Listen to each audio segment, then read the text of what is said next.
Esta clase es acerca de cálculo diferencial y viene siendo los pasos que se siguen para obtener la derivada de una función cualquiera. Son 4 los pasos que se siguen, están ya sistematizados, y la representación física o gráfica de lo que es la derivada, ¿no? O geométrica. Miren, en este problema que veo aquí, yo tracé en el plano XY una curva en la que está pintada con azul, y esa curva le llamo que sigue una función de X cualquiera, ¿no? En esa curva se identifican 2 puntos, un P0 y el P1, cada uno con sus coordenadas debidamente, ¿no? Sobre el punto P0 tracé una línea que nomás roza en ese punto. Por lo tanto, esa es una línea tangente y la estoy identificando con la letra T. Y también tracé otra línea recta que pasa por el punto 1 y por el punto 0. Por lo tanto, esta recta es una recta secante porque corta a la curva en 2 puntos y la identifiqué como la recta S. El ángulo que forma con la horizontal la recta secante le llamé alfa, que le pude haber llamado sigma, pues que más o menos la que le correspondía, pero bueno, alfa. Y al ángulo que cruza la recta tangente con la horizontal le llamé tau, ¿sale? Bien, entonces, de acuerdo a lo que vemos en los 2 puntos, nosotros vemos que tiene un incremento en X, es decir, si trazamos este pequeño triángulo y nosotros le damos los valores de X, sus coordenadas X0 y X1, vemos que la diferencia de ambas coordenadas en X, obviamente ambas abscisas, es un incremento en X. Y arriba podemos ver lo mismo, es decir, X1 menos X0 es igual al incremento en Y. Entonces, haciendo una abstracción de este triángulo, lo podemos apreciar aquí. Aquí tengo el punto 0 y el punto 1, y tengo que el cateto opuesto lo estoy identificando como delta Y, y el cateto adyacente como delta X. Y por lo mismo, como esta es la horizontal, o sea, hagan de cuenta que es pum, pum, en la misma horizontal, el ángulo que tengo aquí es el mismo ángulo alfa, ¿no? Ok, ahorita vuelvo a este detalle. Vamos a apreciar acá ahora los pasos que se siguen para poder obtener la derivada, ¿no? Miren, son 4 pasos. Nosotros que tenemos que, si tenemos que Y es una función de X, como la que tenemos aquí, es una función cualquiera de X, y le damos un incremento a la función, le vamos a dar un incremento a la variable, o todo incremento en la variable, en el valor de la variable, genera un incremento en la función, ¿sale? O lo que es lo mismo, si nos vamos con un pequeño incremento, el punto P0 se va a mover sobre la curva para llegar a un P1, ¿no? A un punto distante de él, una distancia tal que tiene que ver con la función y con el tamaño del incremento. Si estamos hablando con incrementos diferenciales que tienden a 0, entonces esas distancias van a ser unos infinitesimos o cantidades muy pequeñas. Bien, entonces si le damos un incremento a uno, le damos el otro incremento al otro, en el entendido de que a otro se le dará incremento dentro de la función, ¿vale? Si despejo yo el incremento en Y, esto lo paso restando del otro lado. Como Y es igual a f de x, entonces pasa restando como f de x. Entonces yo tengo de este lado de la igualdad f, o sea, la función evaluada en la x originalmente más su incremento, menos la función evaluada en la x original. Si divido este lado sobre delta x y divido este otro sobre delta x, aquí me queda que delta y sobre delta x va a ser igual a esta expresión. Es decir, la función evaluada en su incremento, junto con su incremento, menos la función evaluada en el punto original, dividido entre el incremento en x. Ok, si a esto le sacamos el límite cuando delta x tiende a 0, la expresión de este lado me queda así como está. O sea, el límite de f de x más delta x menos f de x sobre delta x cuando delta x tiende a 0. Ok, esta es una fórmula en donde están sintetizados los 4 pasos que se dan. Y esta fórmula denota el límite Este límite se le reconoce como la derivada de y con respecto a x, o la razón de cambio de una variable con respecto a la otra. Ok, aquí vienen los 4 pasos sistematizados y aquí viene ya la expresión última que nos daría lo que es la derivada. Es importante aclarar que la derivada es un concepto un poquito abstracto, aunque matemáticamente coherente, pero decía yo abstracto porque al principio los mismos matemáticos se negaban a reconocer este tipo de teoría en donde los incrementos tendían a 0. Entonces decían, cuando esto tiende a cero, pues es división por cero. Y la división por cero no está definida en matemáticas. Entonces un límite que me da 0 entre 0 se reconoce como un límite indeterminado. Entonces decían, ¿no será que estamos jugando con conceptos filosóficos y nos estamos alejando de las matemáticas propiamente dicha? Pero nosotros ya en la unidad anterior, muchachos, vimos que estos límites de 0 entre 0 que nos arrojan 0 entre 0 existen algunos, otros pueden no existir, pero algunos existen. Y si existe, si el límite existe, entonces todo es coherente, todo procede. Este límite tiene que existir para la vida de que sea verdad todo lo que aquí de este lado tenemos, ¿no? Entonces, ese aspecto de que la división 0 entre 0 con su límite ya está superado en teoría de límites y ya lo vimos en la unidad anterior que vino siendo la unidad número 3. Ahora ya pasamos a este otro, ¿no? Bien, este concepto, fíjense que aquí tenemos un límite que habla de un incremento en y sobre un incremento en x cuando delta x tiende a 0. ¿Sale? Y decimos nuevamente que eso se reconoce como la derivada de y con respecto a x es igual, nuevamente vuelvo a plasmar esta expresión, pum, copy paste, el límite de delta y sobre delta x cuando delta x tiende a 0. Entonces, este viene siendo la expresión de una derivada. ¿Pero qué me dice esa derivada? O sea, en realidad esta derivada me está diciendo dos cosas, y es muy importante visualizarlo que tiene dos interpretaciones, o que ambas interpretaciones al final de cuentas confluyen a lo mismo. Una, y creo que es la más importante, que ahí me está expresando, esta sola expresión me está dando la razón de cambio de una variable y con respecto a la otra en un punto. Es decir, cuando la variable son distancia es en un punto, y cuando la variable con respecto a la cual estamos diferenciando es el tiempo, entonces me está dando la razón de cambio de una partícula que se mueve en función del tiempo, y esa variación de cambio es instantánea. Ahora, un instante y un punto están definidos no como cosas o como algo que sea mesurable, sino son conceptos también filosóficos en donde no le podemos dar un valor específico, pero sí lo podemos manejar dentro de lo que es la sensación de saber que instantáneamente una partícula está cambiando de esta manera. No cada segundo, sino en fracciones de segundo tan pequeñas, infinitésimas, que en un instante está cambiando. Y si fuera una distancia, está cambiando en cada punto. ¿Sale? Como les digo, ¿qué es un punto? Bueno, pues no lo podemos definir, pero sabemos que está variando punto a punto de acuerdo a esta expresión que encontremos, ¿no?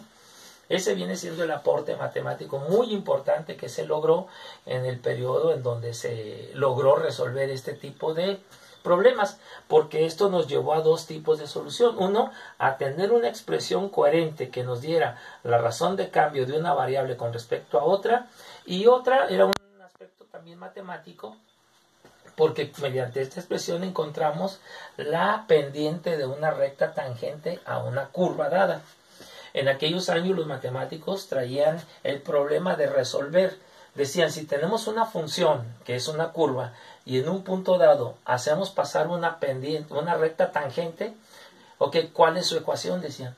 ¿Qué ecuación es la que me define a una recta que toca en un punto dado a una función? Nosotros podemos saber el punto por las coordenadas de la función donde queremos que roce, pero decían, ¿cómo podemos obtener la ecuación? Y ustedes saben, en cálculo, e incluso lo vimos en la primera unidad, que la ecuación de una recta necesitamos dos cosas, la pendiente y un punto para construir su ecuación. Ya después la podemos expresar en varias formas, pero al final de cuentas tendríamos que partir de ahí, ¿no? Ahora, o dos puntos. Con dos puntos también podemos obtener la ecuación de una recta. ¿Qué es lo que pasa? Que con los dos puntos sacamos su pendiente, y ya con la pendiente y cualquiera de los dos puntos nosotros podemos sacar la ecuación de la misma recta, ¿no? Y esa, como les digo, esa recta ya la podemos expresar en su fórmula general, en su punto pendiente, en la forma pendiente ordenada al origen, en su forma normal, en su forma simétrica. O sea, ya hay muchas maneras de explicarla. La que más aportamos o la que más trabajamos nosotros normalmente es la de pendiente ordenada al origen, porque expresa una función. Y recuerden que estamos nosotros tratando con funciones. Bien. Ok, el problema era encontrar una expresión matemática que nos diera la pendiente de una recta tangente a una curva dada. Ok, ahora sí volvemos a este triángulo. Si nosotros tenemos el ángulo alfa acá, y tenemos un incremento en Y y un incremento en X, podemos decir que la tangente de alfa es cateto opuesto sobre el cateto adyacente, ¿no? O sea, aquí tengo la expresión que me da la pendiente del ángulo alfa. Ok, si aplico esta definición, ¿cuál sería el límite de delta Y sobre delta X cuando delta X tiende a 0? Es decir, el límite de este cociente cuando delta X tiende a 0. Entonces aquí sucedería lo siguiente, fíjense, cuando el incremento en X empieza a reducirse, también se empieza a reducir el incremento en Y, ¿no? Entonces, cuando este tiende a 0, en realidad la recta secante se empieza a mover sobre la curva hasta llegar a estacionarse en la recta tangente como posición límite. Entonces podemos decir que si bien la tangente de alfa es igual al incremento en Y sobre el incremento en X, el límite de delta Y sobre delta X cuando delta X tiende a 0 es igual a la tangente de tau. Es decir, esta recta secante llega y se estaciona y se funde con la recta tangente como posición límite. Y la tangente de tau viene siendo la pendiente que estamos buscando. Entonces con esto se resuelve también que la pendiente de la recta tangente es igual a la derivada de Y con respecto a X de esa función. ¿Sale? O la derivada de cualquier variable. Si aquí tenemos Y y acá X, en esa relación de dos variables, la derivada de la función con respecto a la variable independiente me va a dar la pendiente de la recta tangente y con eso ya podemos construir la ecuación misma, ¿no? Estas dos interpretaciones tienen que ver también con el planteamiento de ecuaciones diferenciales. En ecuaciones diferenciales, cuando se hace un planteamiento, se analiza qué tanto varía una variable con respecto a la otra, la tratamos de figurar como una función y en términos de esa función ya podemos sacar un posible comportamiento a futuro, ¿no? Bien, entonces quedamos que la derivada de Y con respecto a X es igual a la tangente de tau, que viene siendo la pendiente de la recta tangente a la curva dada en el punto P sub 0. Este problema, este dilema, este planteamiento lo hizo Gottfried Leibniz en tiempos de Isaac Newton. Cuando él escribió y se publicó sus resultados y dijo que ya había logrado resolver el problema de la pendiente de la recta tangente a una curva dada, pues después Isaac Newton sacó sus escritos diciendo que desde 20 años atrás él ya venía trabajando con este tipo de problema, aunque él más que nada lo estaba enfocando a la razón de cambio de una variable con respecto a la otra. Y lo demostró con sus escritos, pero que no los había publicado porque él era muy celoso de lo que él manejaba.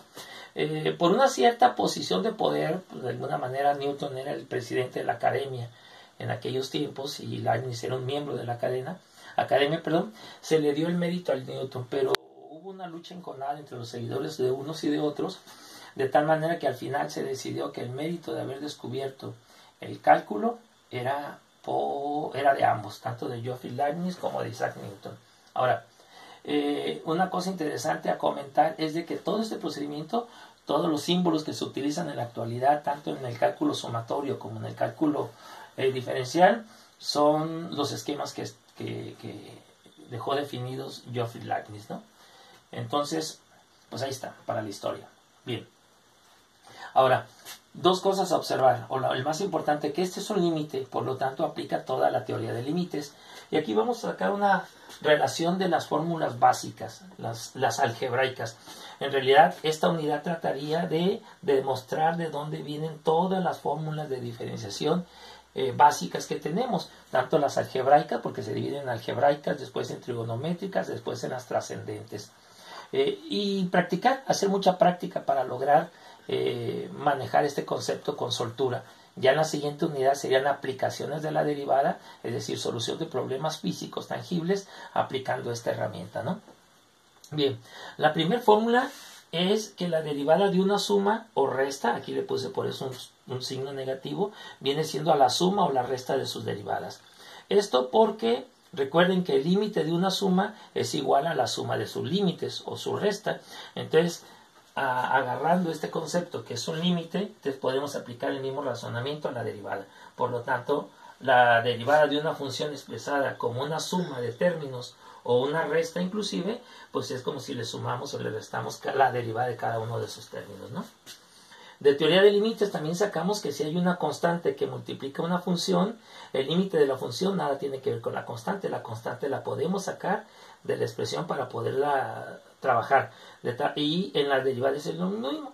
Si tenemos que encontrar la derivada con respecto a x de una constante que multiplica la función de x, fíjense que aquí no está definida cuál es la función de x, la constante sale, cuando se está multiplicando, sale, que ya saben que la división también es una forma de multiplicación. Entonces, la constante sale y se aplica la derivada del resultado que dé, ¿no? Aquí, pues, f de x sigue marcada como una función que no conocemos, por lo tanto, nomás estamos expresando la constante multiplica su derivada. Bien, la siguiente fórmula, la derivada con respecto a x de una constante. Miren, para esto razonamos de la siguiente manera. Esto es cuando y es igual a c, es decir, cuando y es igual a una constante.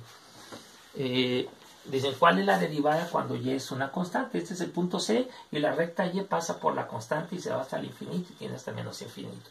Bien, aquí razonamos que su pendiente es igual a 0. O sea, cuando es una línea paralela al eje de las x, por lo tanto no tiene inclinación. La inclinación es 0 y la tangente de 0 es igual a 0. Por lo tanto, la derivada de una constante es igual a 0. ¿Va? Por este razonamiento que estamos viendo aquí. Ahora, ¿qué pasa cuando y es igual a x? Es decir, la derivada con respecto a x de la x misma.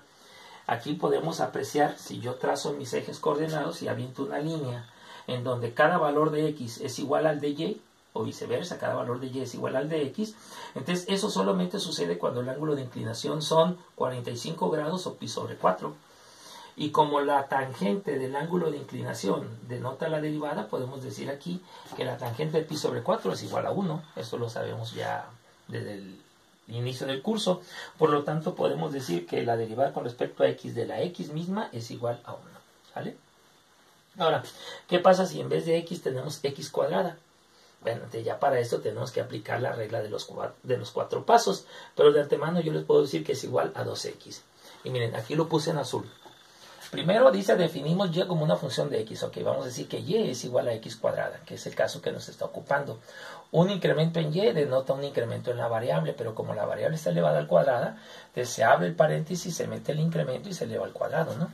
Se desarrolla el binomio. Recuerden que es el cuadrado del primer término más el doble producto de este por este más el cuadrado de este término, ¿no? Bien, el siguiente paso es despejar delta y. Delta y va a ser igual, fíjense, aquí la y pasa restando de aquel lado, pero y es igual a x cuadrada, entonces se me va a eliminar con esta x, ¿no? Cuadrado. Entonces me va a quedar que mi incremento en y va a ser igual a 2x por delta x más delta x al cuadrado. El tercer paso es dividir entre delta x. Si yo divido entre delta x esta expresión, esta delta x se me va entre la que divido y una de estas se me va entre la que divido, de tal manera que delta y entre delta x va a ser igual a 2x más delta x. Ok, si le saco el límite, el cuarto paso sería sacar el límite. Si le saco el límite ya voy a obtener la derivada, ¿no? Entonces el límite de delta y sobre delta x, cuando delta x es igual a 0, va a ser a 2, el límite, la constante sale, por el límite de x, cuando delta x tiende a 0, más el límite de delta x cuando delta x tiende a 0. Ok, delta x tiende a 0, lo sustituyo aquí por el 0, esto me va a dar 0. Y aquí x no es la variable que está tendiendo a 0. Entonces no tiene nada que ver el comportamiento de la x con respecto a este límite. Por lo tanto, su límite va a ser igual a 2x. ¿Qué es lo que ya puse de aquel lado? Entonces tenemos que la derivada con respecto a x de x cuadrada es igual a 2x. ¿Va? La siguiente fórmula, porque quiero llegar a la fórmula general, ¿eh? ¿Qué pasa cuando la derivada con respecto a x de x al cubo? Ok, nuevamente aplicamos la regla de los 4 pasos. Miren, ahora definimos que y es igual a x cúbica. Entonces y más y delta y es darle un incremento al pum, abro el paréntesis y meto el incremento, está elevado al cubo.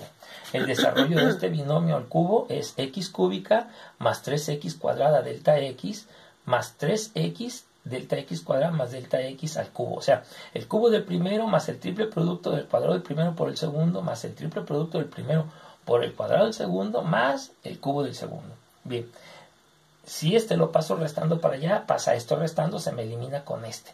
De tal manera que delta y va a ser igual a esto que tengo de este lado, como está aquí. Si lo divido entre delta x, va a desaparecer va a desaparecer uno de estos y uno de estos. Me va a quedar que de este lado va a ser que el cociente de delta y sobre delta x es igual a 3x cuadrada más 3x delta x más delta x al cuadrado. Bien, el límite, ahora sí, para saber la derivada, me queda que va a ser igual a 3x cuadrado, porque igual que en el otro, la x no tiene nada que ver con el límite hacia donde tiende delta x. Por lo tanto, nomás se sustituye el 0 aquí y aquí, y estos dos se eliminan y me queda que es igual a esto. Por lo tanto, puedo decir que la derivada con respecto a x de x cúbica es igual a 3x al cuadrado. Bien, termino muchachos, nomás ya para terminar, vamos a ver lo siguiente, miren. Hacemos un razonamiento. Cuando y era igual a x a la primera potencia, dijimos que su derivada iba a ser igual a 1. Entonces es como si este exponente que es 1 baja multiplicando y se disminuye en 1, como lo tengo aquí. Entonces es 1 porque va a multiplicar a x a la 0. Y x a la 0 es igual a 1, entonces me queda por 1. Cuando y era igual a x cuadrada, el 2 baja multiplicando y se disminuye en 1, como lo pongo acá. Es decir, 2 que multiplica la x al cuadrado menos 1 y me va a quedar 2x nomás. Cuando y era igual a x cúbica, sucedió lo mismo. El 3 bajó multiplicando y se disminuyó en 1, como está aquí. 3 por x al cubo menos 1 me da 3 por x al cuadrado.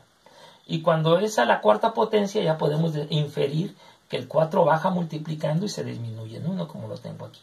Y como está aquí expresado. 4 por x a la 4 menos 1 igual a 4x cúbica. Entonces, en general, muchachos, podemos decir que si tenemos una variable de sustitución, y es igual a una función que la podemos expresar como una variable de sustitución, y u a la n, la derivada y con respecto a x va a ser n por u a la n menos 1 por la derivada de u con respecto a x, ¿no? También aquí se llama aplicar la regla de la cadena, seguir derivando. Miren, eso lo vamos a explicar más al detalle conforme vayamos haciendo ejercicios. Miren, ¿qué pasa si tenemos este caso? Y igual a x cuadrada menos 3 elevado a la cuarta potencia. Vamos a considerar que esto es igual a u, todo lo que está dentro del exponente. Y vamos a decir que si y es igual a u a la cuarta, ¿no? Considerando que esa es una variable de sustitución. Y la derivada de y con respecto a x va a ser 4u al cubo por la derivada de u con respecto a x, ¿no? De acuerdo a la fórmula que les puse yo aquí. Bien, ahora, fíjense, si la variable de sustitución u, decimos que u es igual a x cuadrado menos 3, la derivada de u con respecto a x, o sea, si derivo esto con respecto a x, también derivo esto.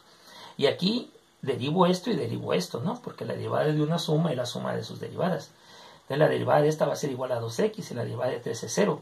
Entonces la derivada de u con respecto a x es igual a 2x. La derivada de y con respecto a x va a ser 4 por u al cubo por la derivada de u con respecto a x, que aquí le encontré que es 2. Aquí ya nomás multiplico esto por esto. Entonces yo digo que si y es igual a x cuadrado menos 3 a la cuarta, la derivada de y con respecto a x es igual a 8x que multiplica x cuadrada menos 3 elevado al cubo. Ok, es esto, muchachos. Hay otras fórmulas de derivada que me faltarían para terminar, las que son las algebraicas, que es la derivada de un producto y de un cociente. Pero con esto, pues ya llené mi pizarrón, se me agotó el tiempo. En otro video lo meto.